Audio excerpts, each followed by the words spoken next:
Glass shouldn't sound like that. It didn't shatter, it sighed.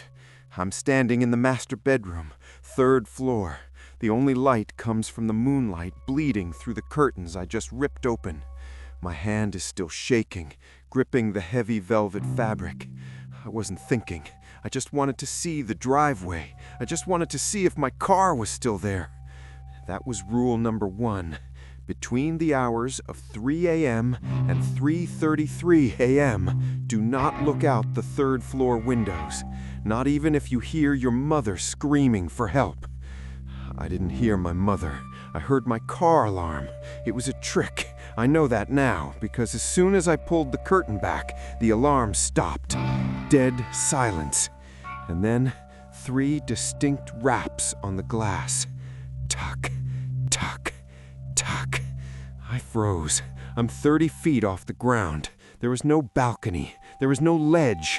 Just a sheer drop to the concrete patio below. I stared at the black glass, my breath hitching in my throat, waiting for lightning to illuminate whatever was hovering outside. Listen to me closely. If you are hearing this audio, it means they found my phone. It means I didn't make it out. Do not make my mistake. If you want to survive the things that hide in the dark, you need to pay attention. Hit that subscribe button right now. Mark this channel so you never lose this warning. Like this video to spread the signal. You need to know what happens when you break the rules. Let's rewind. 6 hours ago, I thought I was the luckiest guy in the state. The listing was on a private server for high-end gigs. House sitter required. 3 nights, $5,000 upon completion. NDA required. The house is a brutalist masterpiece of concrete and glass, sitting in the middle of the Blackwood Pines. The owner, Mr. Vane, didn't meet me. The keys were in a lockbox. The house smelled sterile, like bleach and ozone. I found the envelope on the kitchen island. It was thick, cream-colored paper, heavy. Inside was a typed list. No welcome to our home, no Wi-Fi password is on the back, just the protocol. I laughed. I actually laughed. I thought it was some rich guy's role-play game. I poured myself a drink and started reading. The list was specific, too specific. Rule 2. The cat, Barnaby, must be fed at 6 p.m. sharp. He eats the raw meat found in the red cooler in the fridge. Do not pet Barnaby. Do not look Barnaby in the eyes. If Barnaby speaks to you, do not reply. Rule 3. Keep the thermostat at exactly 65 degrees. If it rises to 66, the sweat will attract them. Rule 4. At 9 p.m., lock the basement door. If it is already locked, unlock it, count to 3, and lock it again. You must reset the mechanism. Rule 5. Before bed, you must bathe in the master bath using the salts provided in the jar marked prep. I thought it was a joke, a creepypasta brought to life by an eccentric millionaire. I fed the cat.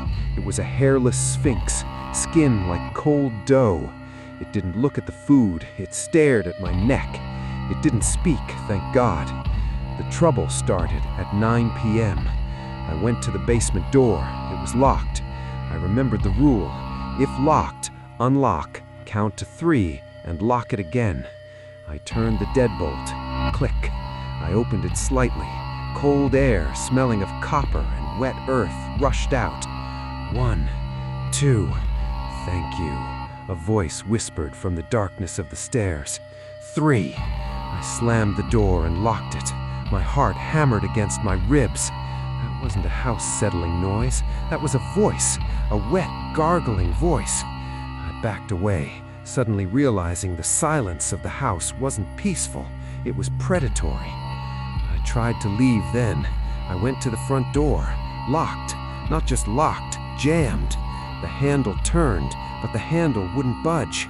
I tried the back door. Same thing. The windows were reinforced hurricane glass. I hit one with a heavy sculpture.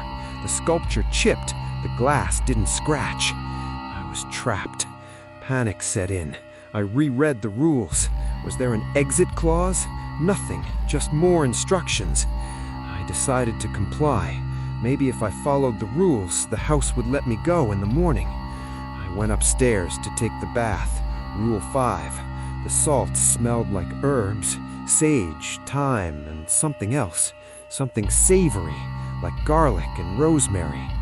As I soaked in the water, the smell intensified. It didn't smell like a spa. It smelled like a marinade. That's when the realization hit me like a physical blow. The specific temperature to prevent sweating, the prep salts, the raw meat for the cat to test the appetite. These weren't rules for security.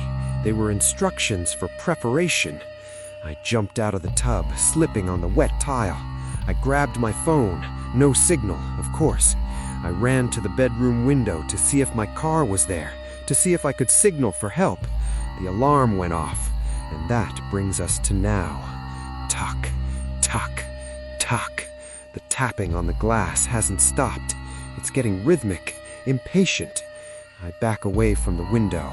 The bedroom door handle begins to turn, slowly. I grab a heavy brass lamp. It's pathetic. I know it's pathetic. "Come in!" I scream, my voice cracking. "I broke the rules. The deal is off." The door stopped moving. A voice comes from the other side. Not the wet voice from the basement. A smooth, cultured voice. "Mr. Vane, you didn't break the rules, my boy. You followed the most important one. You marinated yourself beautifully. And looking out the window, that wasn't a prohibition. That was the dinner bell." The glass behind me shatters. Cold wind rushes in. I spin around. The thing in the window isn't a man. It's a mouth, a giant gaping maw the size of the window frame. Endless rows of teeth spiraling down a gullet that smells of centuries of rot. Mr. Vane unlocks the bedroom door. He steps in, wearing a dinner jacket, holding a carving knife. "Table for two?" he smiles. The phone is slipping from my hand. I'm hitting upload. If you find this, don't take the job at Blackwood Pines. Read the fine print. And for God's sakes, if you see a list of rules, burn it. Narrator voice returns to normal studio tone. That was the footage found on the recovered phone. Police say the house at Blackwood Pines doesn't exist. There are no records of a Mr. Vane. But the phone was covered in saliva. If you want to sleep tonight, maybe keep the lights on. And if you enjoyed this story, comment "I follow the rules" down below to let the algorithm know you're safe. Don't forget to subscribe and click the bell. You never know when the next warning will drop.